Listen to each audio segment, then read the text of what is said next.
All right, today we're going to pull back the curtain on one of the most secretive industries on the planet. We're deconstructing the hidden blueprint of power inside a private military company. So, picture it. You're there. There's no flag on your shoulder. If things go sideways, well, no government is coming to claim you.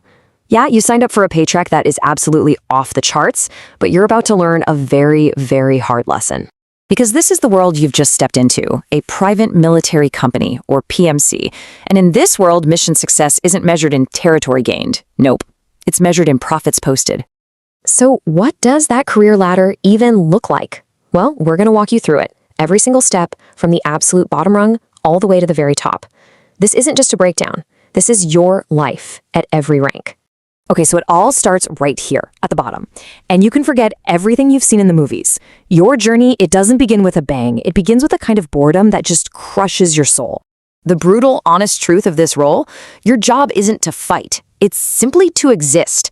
You're a deterrent. You're a warm body standing watch. You're an expensive piece of furniture with a rifle. Your reality looks something like this. A 14-acre compound, a remote gatehouse, and 12-hour shifts just staring out into the heat haze. You're checking IDs, watching screens, and waiting for movement that never comes. Honestly, the most action you're likely to see is making sure the client's car is spotless. Look, here's the bottom line. You are the first line of defense. You're the human tripwire. And in this business, you know what that means? It means you are utterly and completely expendable. But let's say you prove yourself. You don't fall asleep on the job, you don't fold under pressure, and boom! You get a promotion. And now, now the game changes completely. You've graduated. You're no longer furniture. You are now a tool of pure intimidation, a visible projection of power. Your entire purpose is to make the other side think twice. Now, this is the life you imagined, right? We're talking 24-hour protection for high-value clients, moving in armored convoys, or flying low in a helicopter, skimming the treetops just to stay off the radar. The adrenaline is real, and let me tell you, it is addictive. And pay attention, because right here, this is the most important moment of your career. It's a fork in the road. You can stay the operator, living by the rifle and that adrenaline. Or you can become a specialist and learn where the real power lies. So, you make your choice. You choose the laptop over the rifle.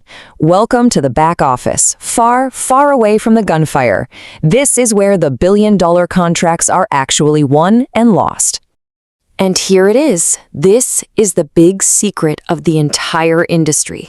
The flow of weapons, of equipment, of money, it's not controlled by the soldiers. No way. It's controlled by the people who understand customs forms, shipping manifests, and banking regulations. So your new job title? You can basically call yourself a state-sanctioned smuggler.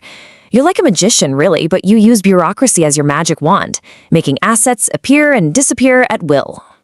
So, how does this magic trick actually work? Well, maybe you label a missile guidance system as medical scanning equipment. You make a few, let's call them tuition payments, for a port director's kid. You bounce the container between 3 different ports until its origin is completely untraceable.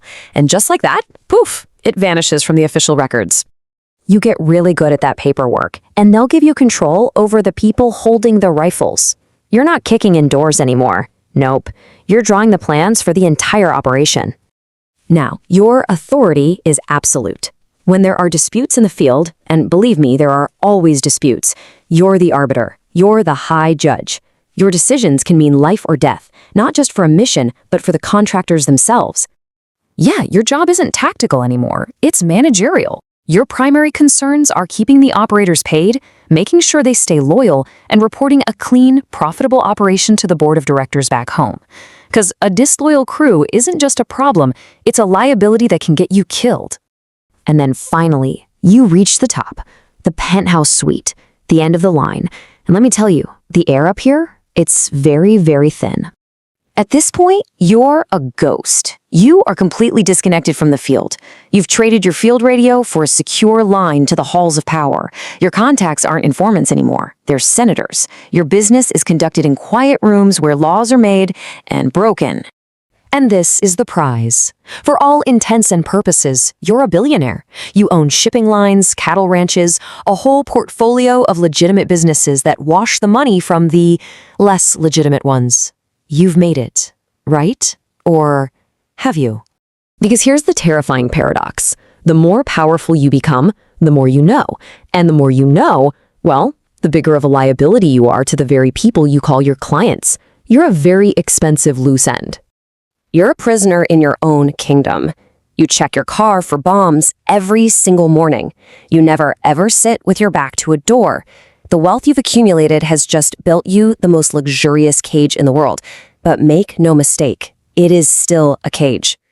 So, the crucial question remains, doesn't it? Which prison would you choose? The physical danger on the ground, or that gilded cage of paranoia at the top? It's something to think about.